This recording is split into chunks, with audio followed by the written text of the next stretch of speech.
Good evening all of you. कैसे हो भी सब? ऑडिबल और विजिबल है क्या? Anju Vikas ji very good evening. Subrata Mandal ji very good evening. Nilesh ji very good evening. बहुत बहुत good evening. Everything is audible और विजिबल, सब सुनाई और दिखाई दे रहा है? बता दीजिए। After 1 minute we will start the session. Thank you. Deepika Sharma ma'am very good evening, very good evening. आ जाइए अभी, फटाफट आ जाइए। हम बात कर रहे हैं अपनी unit people development and environment के बारे में, यानी कि लोग, विकास और पर्यावरण, इसके बारे में हम बात कर रहे हैं। बहुत सारी हम बातें कर चुके हैं, अगर आपको याद है तो ठीक है, आपने रिवाइज किया होगा पिछले लेक्चर्स को। काफी सारी बातें अपनी हो चुकी है, आगे उन्हीं बातों को हम बढ़ाएंगे। रिवाइज कर रहे हो? रिवीजन प्रॉपरली कर रहे हो ना?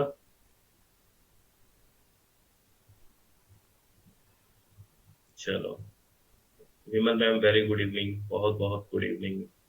आ जाओ। After 30 seconds we will start the session. 30 second के बाद हम सेशन को स्टार्ट कर देंगे। आ जाइए, फटाफट आ जाइए।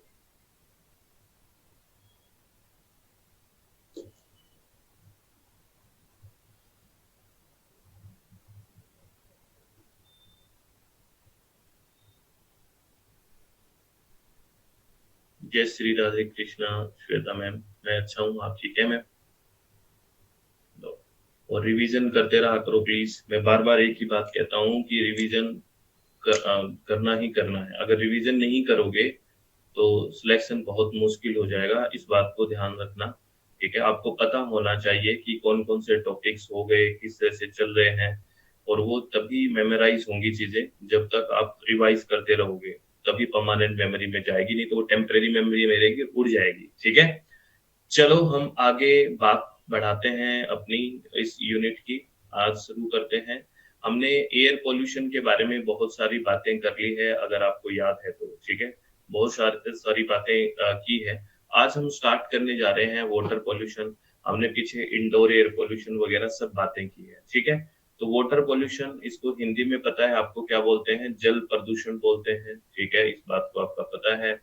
अब बेसिकली क्या होगा अगर इसको डिफाइन करना हो, अगर इसको परिभाषित करना हो, तो जो पानी की प्रॉपर्टी है ना, जैसे चाहे उसकी फिजिकल प्रॉपर्टी हो या फिर केमिकल हो या जो भी बायोलॉजिकल उसकी कैरेक्टरिस्टिक्स है, उसमें इस तरह से जो चेंज हो गए जो हमारे लिए हानिकारक है, वो बेसिकली क्या है, उस वाटर वाटर क्या हो चुका है? पोल्यूट, यानी कि प्रदूषित हो चुका है। सीधी सी बात है, यही कहेंगे।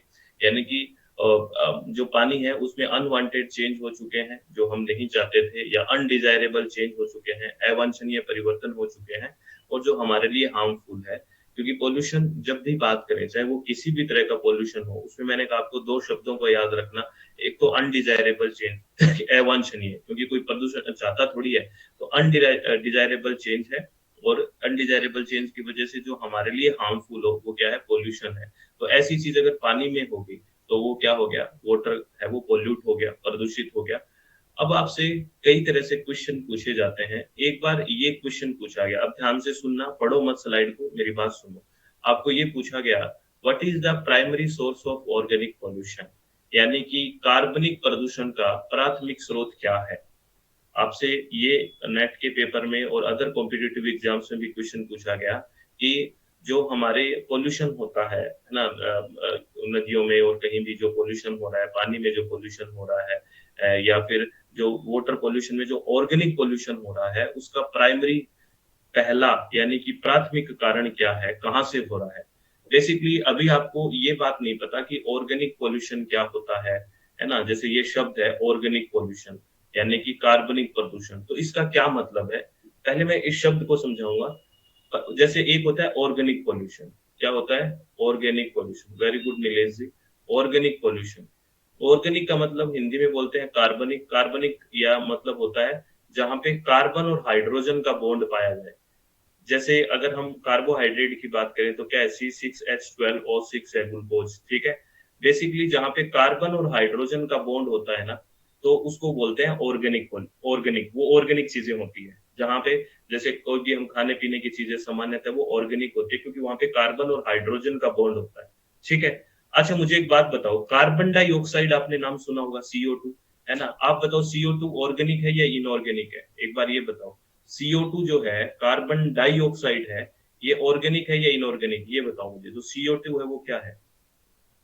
सारे लोग बताओ, ऑर्गेनिक है या इनऑर्गेनिक है? कार्बनिक है या अकार्बनिक है? कार्बन डाइऑक्साइड CO2 की पूछ रहा हूं, ये इनऑर्गेनिक है या ऑर्गेनिक है? ये कार्बन डाइऑक्साइड जो है वो कार्बनिक है या अकार्बनिक? भाई सारे लोग आंसर करो, ये क्या है?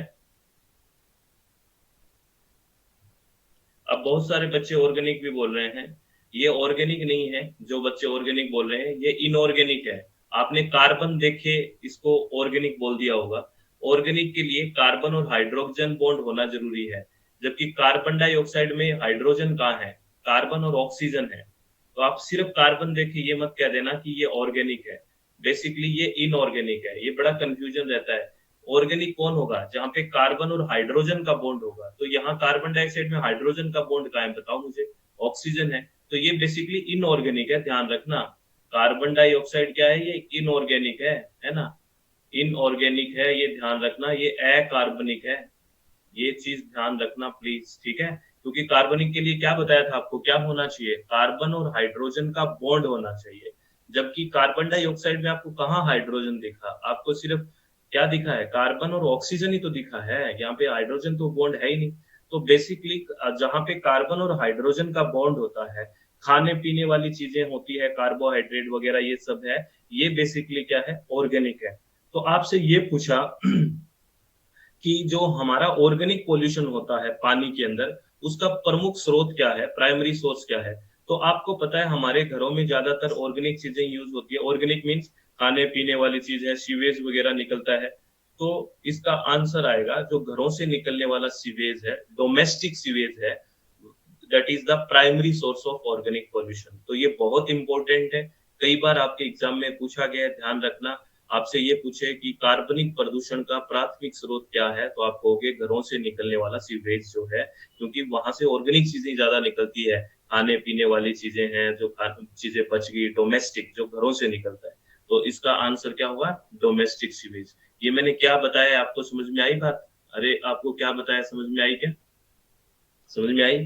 कि आपको ये पूछे what is the primary source of organic pollution, तो आप कहोगे डोमेस्टिक सीवेज। ठीक है ना?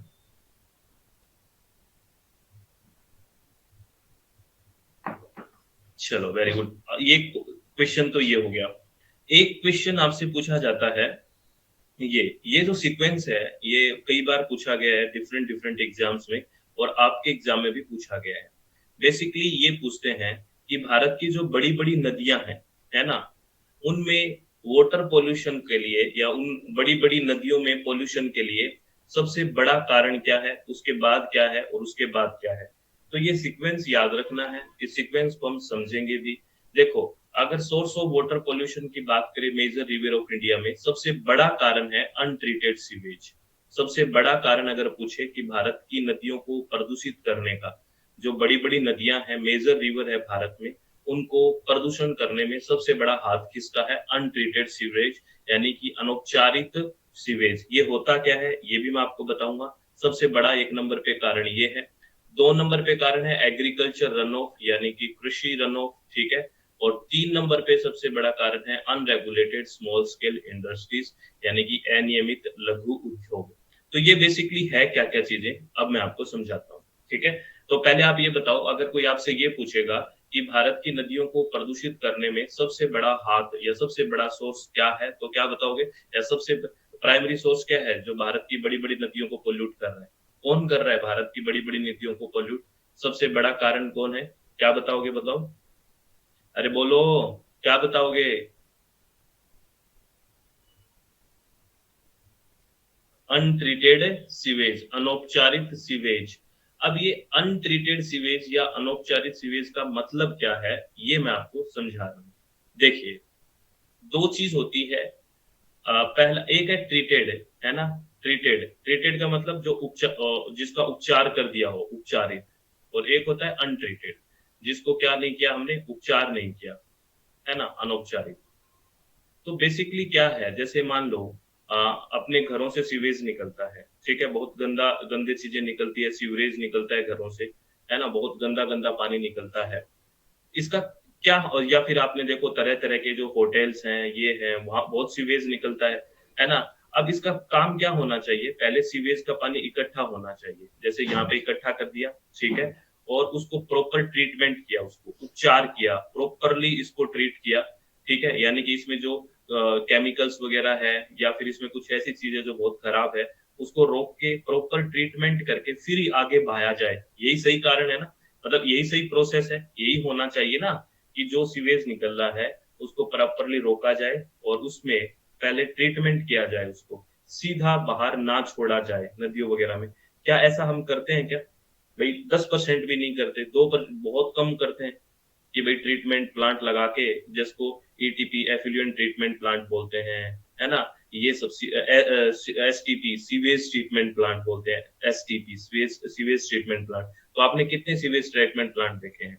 वैसे ये हर जगह होना चाहिए, जैसे बड़े बड़े हॉस्पिटल्स में होना चाहिए, होटल्स में होना चाहिए, और जो शहर का पानी निकलता है, एक जो गंदा पानी निकलता है ना, उनको प्रॉपरली ट्रीट करके फिर ही आगे बहाना चाहिए, लेकिन इतना कहाँ कर पा रहे हैं, है ना, ये सबसे बड़ी समस्या है। हम एज इट इज जो बिना ट्रीटमेंट के होता है उसको ही बहा देते हैं, यानी कि अनट्रीटेड सीवेज एक बहुत बड़ा मसला है, इसको ट्रीटमेंट करके ही आगे बहाया जाए तो बहुत बेहतर है। तो अनट्रीटेड सीवेज एक प्राइमरी सोर्स है या प्राइमरी कारण है, यूं कह सकते हैं, प्राइमरी कॉज है, किसके लिए? भारत की नदियों को प्रदूषित करने के लिए। बात समझ में आ गई ये क्या बोल रहा है, अनौपचारित या अनौपचारित सीवेज, इसका मतलब समझ में आ गया सबको? समझ में आ गया। अगर हम बात लें सेकंड की, एग्रीकल्चर रन ऑफ की बात करें, तो एग्रीकल्चर रन ऑफ क्या है बेसिकली? आपको पता है, हम खेतों में आजकल बहुत ज्यादा पेस्टिसाइड छिड़क रहे हैं, बहुत ज्यादा कीटनाशक, बहुत ज्यादा दवाइयां छिड़क रहे हैं, आपको पता है। अब क्या है, अल्टीमेट, या फिर हम पानी खेतों में रेजिड्यू छोड़ देते हैं, थोड़ी फसल वो जो रेजिड्यू होती है, वेस्ट होता है, वो छोड़ देते हैं कटाई में आधा, या फिर वेस्ट वो छोड़ दिया, या बहुत ज्यादा पेस्टिसाइड छिड़क रखे हैं। अब बारिश होएगी, बहुत ज्यादा बारिश होएगी, तो वो क्या होगा, वो जो रेजिड्यू छोड़ रखे हैं खेतों में, या फिर जो कीटनाशक छिड़क रखे हैं, वो बह के अल्टीमेटली कहाँ जाएंगे? नदियों में जाएंगे। और भारत आपको पता है कृषि प्रधान देश है, तो इतनी ज्यादा कृषि है, इतने ज्यादा पेस्टिसाइड छिड़क रखे हैं, ये सारा का सारा बह के कहीं ना कहीं रेजिड्यू वगैरह कहाँ जाएंगे? नदियों में जाएंगे। तो ये सबसे बड़ा दूसरा कारण है, यानी कि एग्रीकल्चर से रन ऑफ होके आने वाला, ये भारत की नदियों को प्रदूषित करने का दूसरा सबसे बड़ा कारण है।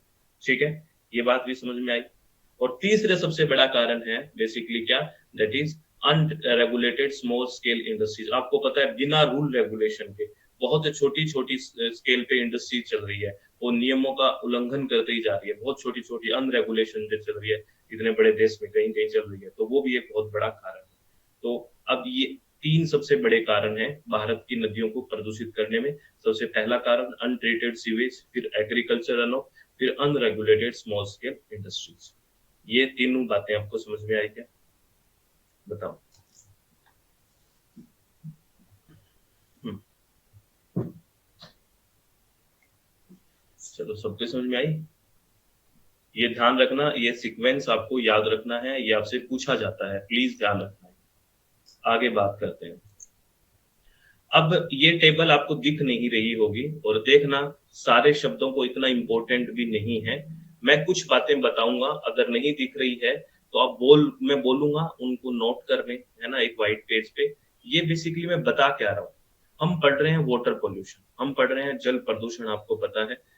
तो जैसे हमने एयर की क्वालिटी का इंडेक्स पढ़ा था, national air quality, ambient air quality का स्टैंडर्ड पढ़ा था हमने ना, कि SO2 इतना होना चाहिए, NO2 इतना होना चाहिए, PM2.5 इतना होना चाहिए, PM10 इतना होना चाहिए, ये सब पढ़ा था ना। ऐसे ही जो पानी है ना, इंडियन स्टैंडर्ड ड्रिंकिंग वाटर, यानी कि जो हम पानी पी रहे हैं, हम जो पानी है उसमें क्या क्या चीजें कितनी होनी चाहिए, ये आपका ये टेबल दी हुई है। कितना तो एक्सेप्टेबल लिमिट है, और अगर कोई चीज आपके पास अल्टरनेट नहीं हो तो कौन सी परमिसेबल लिमिट है ना, जैसे ये पानी है, तो अब इसमें पानी में ड्रिंकिंग वाटर के लिए कुछ स्टैंडर्ड बनाए गए हैं कि इस पानी का इतना पीएच होना चाहिए, इतना इसका TDS होना चाहिए, इतना ये होना चाहिए, इतना ये होना चाहिए। जितना ये है तब तो ठीक है, अगर ये चीज इतनी नहीं है तो आपका पानी खराब है, इसको मत पिए। ये एक इंडियन स्टैंडर्ड बनाया गया है ड्रिंकिंग वाटर का। तो इसमें दो लिमिट दी होती है, एक होती है एक्सेप्टेबल लिमिट कि इतना बढ़िया है, एक्सेप्टेबल है। कई बार क्या होता है सर मैं क्या करूं, इस इतना तो हमारे हो ही नहीं सकता, तो गवर्नमेंट ने वो एक परमिसेबल लिमिट दी है। अगर कोई बात नहीं है ना, अगर आपके पास कोई अल्टरनेट नहीं है कि तो इसकी परमिसेबल इतनी है, इतना भी कर लोगे तो ठीक है। तो ये दो लिमिट्स हैं। तो बेसिकली हमें क्या, आपके एग्जाम में क्या पूछा जाता है कि जो Indian standard of drinking water है उसका पीएच कितना होना चाहिए। ये बहुत इंपॉर्टेंट है, पीएच। पीएच कितना होना चाहिए। पानी का पीएच बहुत बड़ा रोल अदा करता है, आपको पता है ना। पीएच, बहुत सारे लोगों को एसिडिटी भी अब हो जाती है, आपने देखा होगा। ये पानी का रोला है सब कुछ, है ना, पानी की प्रॉब्लम है। आरओ लगा लिए हैं, वो पता नहीं किस तरह काम कर रहे हैं, ये सब बड़ी दिक्कत है। तो अगर आपको पीएच पूछे कि जो पीएच होना चाहिए, ड्रिंक, ये पूछा जाता है कि इंडियन स्टैंडर्ड ड्रिंकिंग वाटर के अनुसार जो ड्रिंकिंग वाटर है उसका पीएच कितना होना चाहिए, तो याद रखना है उसका पीएच होना चाहिए 6.5 से 8.5। कितना होना चाहिए, 6.5 से 8.5। इतना पीएच हो, इस रेंज में पीएच हो तो बेहतर है। 6.5 से 8.5 इतना पीएच हो। तो आपसे कोई पूछेगा कि इंडियन स्टैंडर्ड ड्रिंकिंग वाटर में पीएच कितना होना चाहिए, तो बता दोगे ना। अरे बता दोगे कितना होना चाहिए, 6.5 से 8.5 बता दोगे ना, थोड़ा हाँ ना तो बोलो। कितना होना चाहिए, 6.5 से 8.5, ठीक है। और एक होता है ये जो आगे मैं बता रहा हूं, टर्बिडिटी। टर्बिडिटी एक शब्द है, ये आपसे अब की बार एक क्वेश्चन पूछा गया, अब की बार से पिछली बार पूछा गया था शायद, कि टर्बिडिटी की यूनिट क्या होती है। यूनिट, जैसे यूनिट का मतलब क्या होता है, जैसे मैं ये कहूँ कि आपकी हाइट क्या है, तो आप बोलोगे ना इतना फीट है ना, इतना मीटर है, यूं ही बोलोगे। तो वैसे ही एक टर्बिडिटी है। टर्बिडिटी की यूनिट क्या होती है ये, और सबसे पहले आपको पता भी हो कि टर्बिडिटी होती क्या है। बेसिकली टर्बिडिटी की यूनिट, ये पांचवा आपको पहले तो याद, देखो आपको कंफ्यूज नहीं होना, इसमें बहुत सारा डाटा है जो मैं आपको बता रहा हूँ, प्लीज उतना डाटा याद हो जाए तो मोर देन सफिशियंट है। एक तो आपको मैंने बोला पीएच याद रखना है 6.5 से 8.5। दूसरा एक आपको टर्बिडिटी, टर्बिडिटी को याद रखना है। इसकी यूनिट होती है, मैं इसको एक्सप्लेन भी करूंगा कि टर्बिडिटी होती क्या है। अभी आप याद रखना, टर्बिडिटी की यूनिट होती है एनटीयू। और इसका जो परमिसेबल एक्सेप्टेबल लिमिट है वो तो 1 एनटीयू है। और जिसका, और इसका जो अल्टरनेट नहीं है तो परमिसेबल लिमिट है 5। टर्बिडिटी है, उसका जो एक्सेप्टेबल है वो तो है 1 एनटीयू। और अगर इसकी परमिसेबल लिमिट की बात करें तो 5 एनटीयू है ना, 1 और 5। बेसिकली आप पहले टर्बिडिटी को समझो क्या है, ये डाटा मैं फिर बताता हूँ टर्बिडिटी क्या है, क्योंकि आपको जब तक ये नहीं बताएंगे तो परेशान रहोगे। अच्छा एक बात बताओ, ये जो पानी है, जो मैं ए नाम दे रहा हूं, एक को मैंने बी नाम दिया, एक को मैंने सी नाम दिया, एक को मैंने डी नाम दिया। आप बताओ आपको सबसे साफ पानी कौन सा दिख रहा है। मैंने एक को ए नाम दिया, एक को बी दिया, एक को सी दिया, एक को डी दिया। सबसे साफ पानी कौन सा दिख रहा है, ए वाला। ये वाला सबसे साफ पानी है। और सबसे गदला हुआ पानी सा कौन सा दिख रहा है, जिसमें आपको लग रहा है बहुत सारा गदला हुआ है, वो डी दिख रहा है। डी दिख रहा है। तो ये जो डी वाला सबसे ज्यादा टर्बिड है, टर्बिड मतलब जो गंदलापन से होता है उसको बोलते हैं।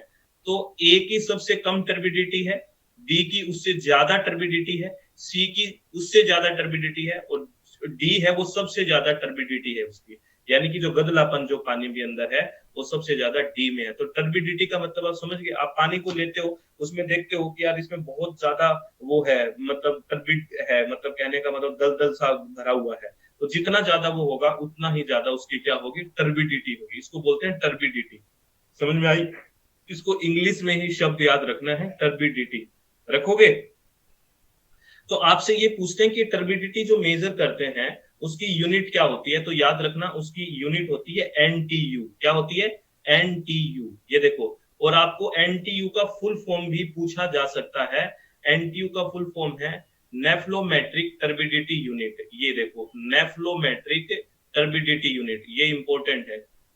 मैं अभी दोबारा बताता हूं मैम आपको परमिसिबल, और ये अभी बताता हूं, पहले इसको देखना मैम।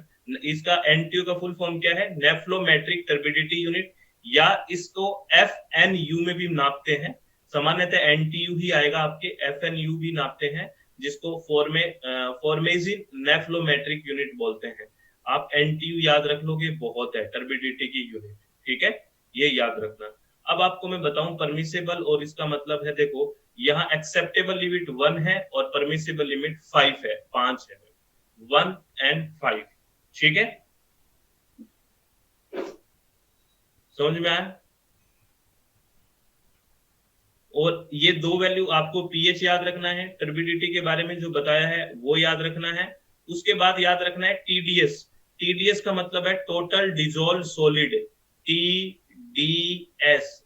टीडीएस, टीडीएस का मतलब है total dissolve solid, total dissolve solid, TDS, milligram पर लीटर। इसमें एक्सेप्टेबल 500 मिलीग्राम पर लीटर है।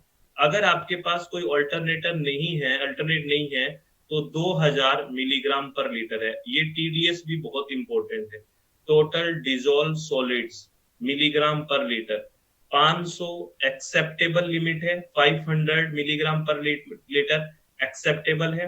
अगर कोई अल्टरनेट नहीं है तो परमिसेबल लिमिट है 2000 मिलीग्राम पर लीटर, टीडीएस। ये बहुत इंपॉर्टेंट है टीडीएस। आपने घर में आरओ लगा रखा होगा, ठीक है, आरओ का मतलब होता है रिवर्स ऑस्मोसिस, ठीक है ना, आरओ, ठीक है। बेसिकली आरओ में आप देखना, आपका टीडीएस, पेट की खराबी का सबसे बड़ा कारण ये पानी भी है। आप टीडीएस मेजर करवाना, टीडीएस मीटर आता है, ठीक है ना, उससे मेजर करा के देखना, पानी बड़ी प्रॉब्लम मिलेगी। वैसे देखो 100, 150, 200 तक टीडीएस रखना चाहिए आपका पानी का, इतना तो होना ही चाहिए। आप देखना, मेजर करके देखोगे बहुत कम मिलेगा, क्योंकि आरओ वो सब निकाल लेता है। एक बार चेक करवाना, आप करवाओगे क्या चेक? ठीक है, ये 150 तक हो बहुत अच्छी बात है। तो आपको क्या क्या याद रखना है? पीएच याद रखना है 6 से 8.5। आपको टर्बिडिटी की यूनिट एनटीयू याद रखना है 1 और 5। TDS total dissolve solid 500 and 2000। ये तीन चीजें इस पेज पे बताई है, ये तीन चीजें आप प्लीज कर लेना। और जब ये याद हो जाए तो सारा पेज याद कर लेना घर बैठ के। पहले ये तीन तीन याद करो, ये इतना करना है। उसके बाद ये टर्बिडिटी वाला हो गया। उसके बाद देखो आपको क्या याद करना है। ये इसमें बहुत सारे डाटा हैं, सारे डाटा याद नहीं होगा, इसलिए मैं बार बार बोल रहा हूँ, क्योंकि आपका दिमाग करेगा कि मैं सब याद कर लूं, ठीक है ना। एक है इसके अंदर जो आपको याद करना है, सारे नहीं बताऊंगा, आपको याद करना है इसके अंदर, एक करना है क्लोराइड। 8 नंबर पे है क्लोराइड, 8 नंबर पे है क्लोराइड, मिलीग्राम पर लीटर, 250 मिलीग्राम पर लीटर। क्लोराइड की बात हो रही है, किसकी बात हो रही है? क्लोराइड की बात हो रही है, क्लोराइड, ठीक है। क्लोराइड कितना है? 250 मिलीग्राम पर लीटर। ये चौथा डाटा है जो आपको याद रखना है, 250 मिलीग्राम पर लीटर याद रखना है। और क्लोराइड के साथ साथ एक 6 नंबर पे आपको दिख रहा होगा कैल्शियम, Ca, कैल्शियम भी याद रखना है, दैट इज 75 मिलीग्राम पर लीटर। आपको परेशान नहीं होना, आपको 10 बार पूछना हो बता दूंगा। कैल्शियम कितना है? 75 मिलीग्राम पर लीटर। कैल्शियम कितना होना चाहिए? कैल्शियम 75 मिलीग्राम पर लीटर, ठीक है। तो मैंने इस पेज में दो डाटा बताया है, एक तो क्लोराइड और एक कैल्शियम। 6 नंबर पे कैल्शियम है, 8 नंबर पे यहाँ पे क्लोराइड है। और एक डाटा जो मैं और बताने वाला हूं इसमें जो इंपॉर्टेंट है, that is copper, Cu, copper, ठीक है ना, कॉपर है ये। और कॉपर है वो है 0.05 मिलीग्राम पर लीटर से 1.5। आप अगर ये एक्सेप्टेबल लिमिट भी याद रख लेते हो तो भी बहुत है, क्योंकि आपसे मैक्सिमम टाइम एक्सेप्टेबल लिमिट ही पूछी जाती है। तो कॉपर का जो एक्सेप्टेबल है वो है 0.05 मिलीग्राम पर लीटर। तो आपको कॉपर भी याद रखना है, Cu शॉर्ट में लिखते हैं, दैट इज 0.05 मिलीग्राम पर लीटर। तो इस पेज में भी तीन डाटा याद रखना है, कैल्शियम 75 मिलीग्राम पर लीटर, क्लोराइड 250 मिलीग्राम पर लीटर, कॉपर 0.05 मिलीग्राम पर लीटर। हमने अभी तक अगर बात करें तो कौन कौन से डाटा याद कर लिए हैं? अभी यहाँ पे हमने पीएच याद करा, ठीक है, और हमने टर्बिडिटी याद करी, और हमने टीडीएस याद करा। तीन यहाँ पे और तीन इस पेज पे। ये सो इंडियन स्टैंडर्ड है वो बात कर रहे हैं, तो इतना याद रखोगे क्या, बताओ? याद रख लोगे? 6 बात,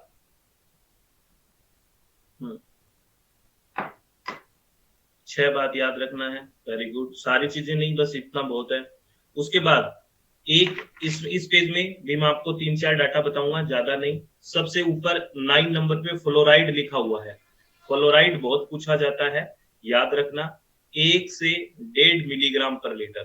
देखो, एक तो है एक्सेप्टेबल और 1.5 है क्या है इसका परमिसेबल। इसके दोनों डाटा याद रखने हैं फ्लोराइड के। फ्लोराइड के क्या है याद रखना, फ्लोराइड के है 1 से लेके 1.5 मिलीग्राम पर लीटर, याद रखना। फ्लोराइड है 1 से 1.5 मिलीग्राम पर लीटर फ्लोराइड है ना। जो दांतों में और ये प्रॉब्लम हो जाती है, हड्डियों की प्रॉब्लम इसी की वजह से होती है, फ्लोरोसिस डिजीज होती है अगर ये ज्यादा मात्रा में हो जाता है तो। इसके बारे में भी मैं बाद में बात करूंगा। अभी आपको सिर्फ परमिसेबल लिमिट याद रखनी है कि फ्लोराइड कितना होना चाहिए, 1 से लेके 1.5 मिलीग्राम पर लीटर, ये आपको याद रखना है। 7वां डाटा। और उसके बाद ये रखना है आपको आयरन, ये भी पूछा जाता है, Fe आयरन। आयरन है 0.3। कितना है आयरन, 0.3, याद रखना। आयरन है 0.3 मिलीग्राम पर लीटर, ये आपको याद रखना है।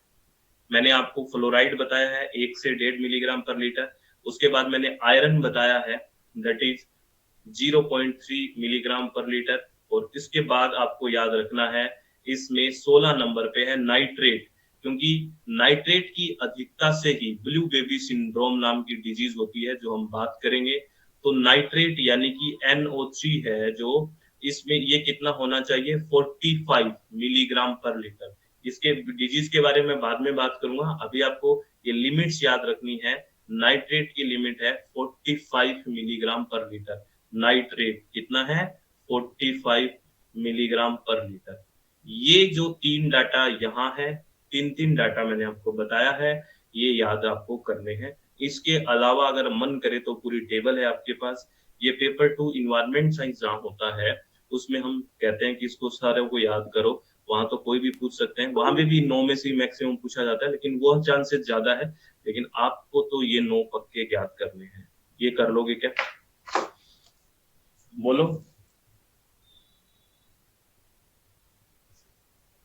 ठीक है, तो नाइट्रेट कितना होना चाहिए, नाइट्रेट कितना होना चाहिए बोलो।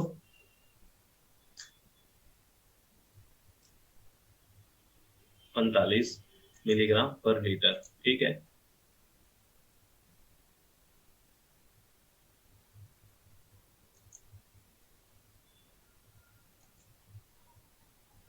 ये आप इतना याद रख लेना, ठीक है। अब आगे चलो, यहां तक आपको ठीक है, यहां तक ठीक है क्या, ये बताओ।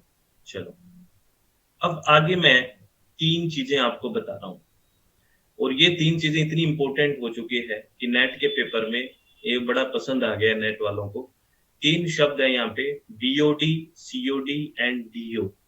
इन तीनों शब्दों को आप बिल्कुल रिलैक्स हो जाओ, डीप ब्रीथ करो, एक लंबी सांस लो कि मेरे को आराम से समझना है। आप एक बार समझने पे ज्यादा जोर दो, जो साथ साथ लिख रहे हो आप तो एक बार रोक दो उसको, मैं रुक जाऊंगा, आप फिर आराम से लिख लेना, पहले मेरे को आराम से सुन लो।